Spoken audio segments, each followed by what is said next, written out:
परमपिता शिव परमात्मा की अति प्रिय संतानों,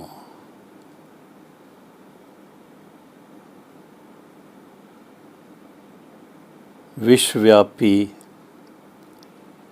प्रजापिता ब्रह्मा कुमारी ईश्वरी विश्वविद्यालय के सर्व ब्रह्मा कुमारी बहनें व ब्रह्मा कुमार भाई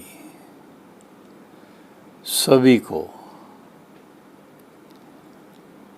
अव्यक्त बाप दादा की तरफ से और अपनी प्यारी प्यारी अव्यक्त मातेश्वरी सरस्वती की तरफ से भी बहुत बहुत ईश्वरी याद स्वीकार हो। हर वर्ष जून मास विशेष मातेश्वरी जी की याद दिलाता है। उन दिनों में 1964 की बात है, उन दिनों में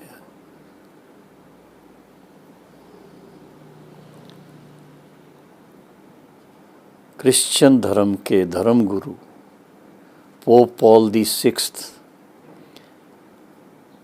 वो भारत आ रहे थे और भारत में बहुत बड़ा उनका प्रोग्राम था। बाबा ने जब वो सुना तो बाबा ने मातेश्वरी जी को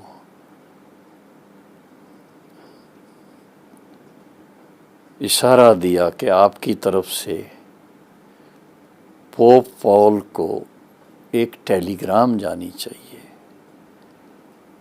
और उस टेलीग्राम का सार यही था कि भारत में आपका स्वागत है। भारत भूमि परमात्मा की अवतरण भूमि है और आप परमात्मा की अवतरण भूमि में आ रहे हैं तो अवतरण भूमि में आपको ज़रूर परमात्मा का आशीर्वाद मिलेगा। एक फुल्स के पेज का एक टेलीग्राम पोप पॉल दी सिक्स्थ को वेटिकन में भेजा गया और आपको ये सुनकर हर्ष होगा कि वो टेलीग्राम की रिज़ल्ट क्या मिली।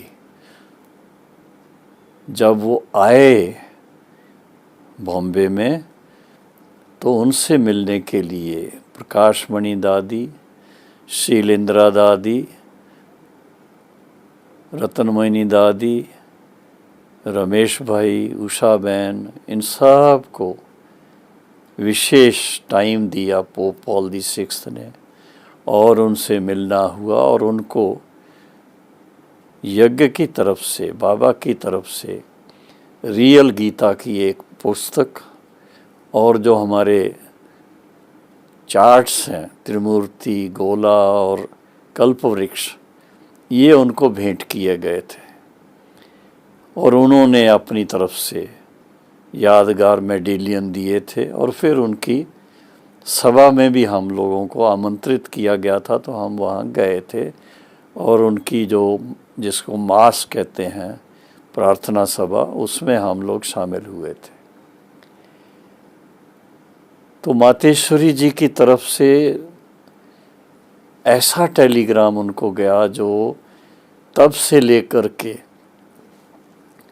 वेटिकन के साथ ब्रह्मा कुमारी इसका एक प्रकार से कनेक्शन जुट गया। और ऐसा सुनने में आता कि जो सौगात उस समय पोप पॉल दी सिक्स्थ को दी गई थी वो लिटरेचर उनके लाइब्रेरी में रखा गया है।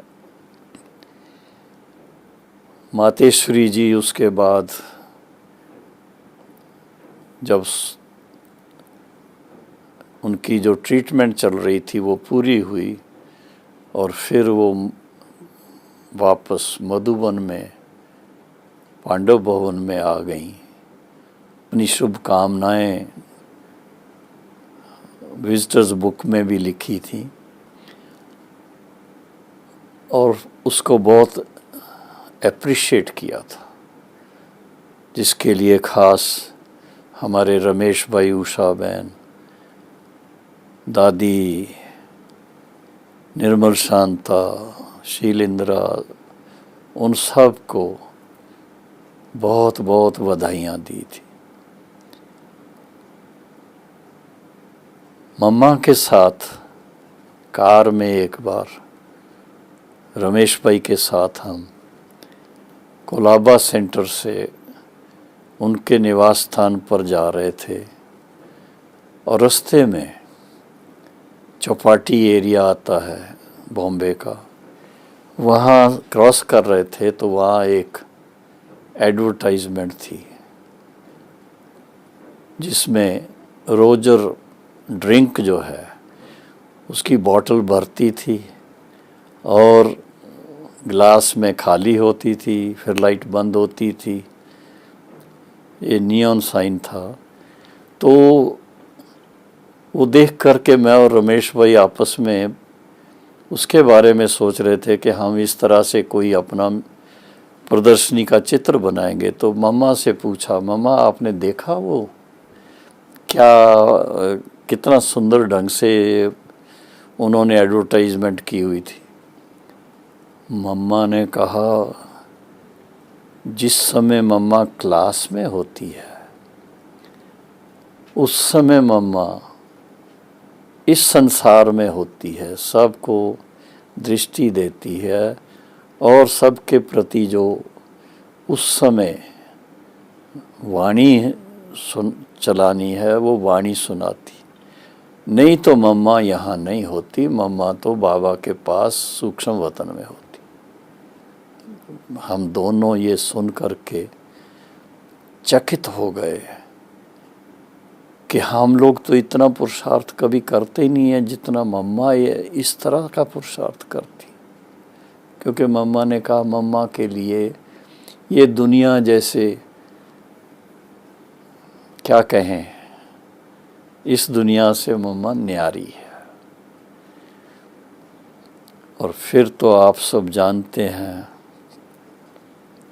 मम्मा वापस मधुबन आई और गर्मी के दिनों में यही दिन थे, जून का महीना था। उन दिनों में बाबा के झोंपड़ी जहाँ है उस गार्डन में अंगूर लगते थे, मोटे मोटे अंगूर होते थे।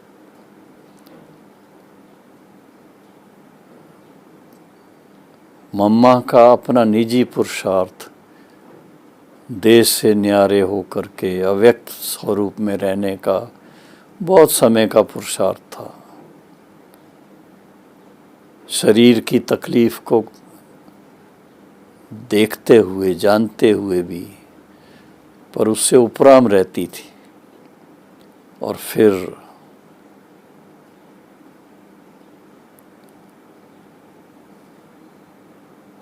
चौबीस जून सुबह के टाइम मम्मा ने सब मधुबन में आए हुए भाई बहनों को अंगूर दिए और उसके बाद शाम को शरीर छोड़ दिया। उस समय मैं बॉम्बे में था, प्रकाशमणि दादी के साथ फिर उनके अंतिम संस्कार पर पहुंचा। ये कभी मैंने सोचा नहीं था कि मम्मा इतना जल्दी हमें छोड़ करके, अपनी देह त्याग करके और अव्यक्त वतन में चली जाएगी। मम्मा के पार्थिव शरीर को देखते हुए मेरे दिल में भावनाओं का जैसे एक समुंदर छलक उठा था। नैनों से मोटे मोटे आंसू आ रहे थे, लेकिन भावी टाले ना टले, कुछ कर भी तो नहीं सकते। और साकार बाबा अपने शक्तिशाली स्वरूप में और बड़ी माँ के रूप में आने वाले सभी दादियों को, भाइयों को बड़े प्यार से शक्तिशाली दृष्टि दे करके उनके सब संकल्पों को स्टॉप कर देते थे। मुरली के अंदर इन दिनों में आपने मम्मा के बारे बाबा ने जो कहा वो पढ़ लिया होगा, सुन लिया होगा, लेकिन मैं यही कहूँगा कि मम्मा की पर्सनैलिटी जैसी कोई और पर्सनैलिटी देखने में नहीं आती। और जैसा उनको नाम दिया गया मातेश्वरी, जगदम्बा, सरस्वती, वो प्रैक्टिकल में मम्मा को उस स्वरूप में देखा, उनसे आशीर्वाद प्राप्त की। माँ का सच्चा प्यार क्या होता है, रूहानियत क्या होती है, याद की यात्रा में कितना गहराई में जा सकते हैं। और फिर जब उनको प्रवचन करना होता था तो उस प्रवचन के अंदर कितनी ऊर्जा थी, वो सब बातें मेरे सामने आ रही हैं। मातेश्वरी सरस्वती फिर कल्प के बाद ही हमें मिलेगी, जैसे शिव बाबा कल्प के बाद आकर के मिलते हैं, ब्रह्मा बाबा उनके निमित्त माध्यम बनते हैं। इसी तरह से इस यज्ञ की पहली अध्यक्षा मातेश्वरी सरस्वती, उनके जैसा और कोई मैंने देखा नहीं है। हाँ, उनके समीप तक बड़ी दादियों को देखा, very near to her, but mamma was mamma, माँ थी। माँ और बच्चों में थोड़ा अंतर रहा। तो हम उनको उनकी पुण्यतिथि पर दिल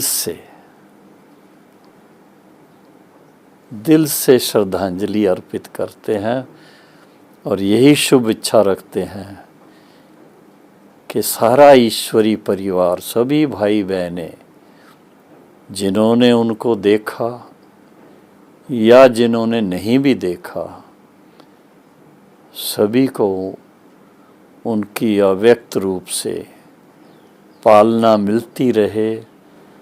मातेश्वरी जैसे सर्वगुण संपन्न, 16 कला संपूर्ण, संपूर्ण निर्विकारी, मर्यादा पुरुषोत्तम, अहिंसा परमो धर्म बनने के लिए हमें हमेशा मातेश्वरी जी प्रेरणा देती रहेंगी। ओम शांति।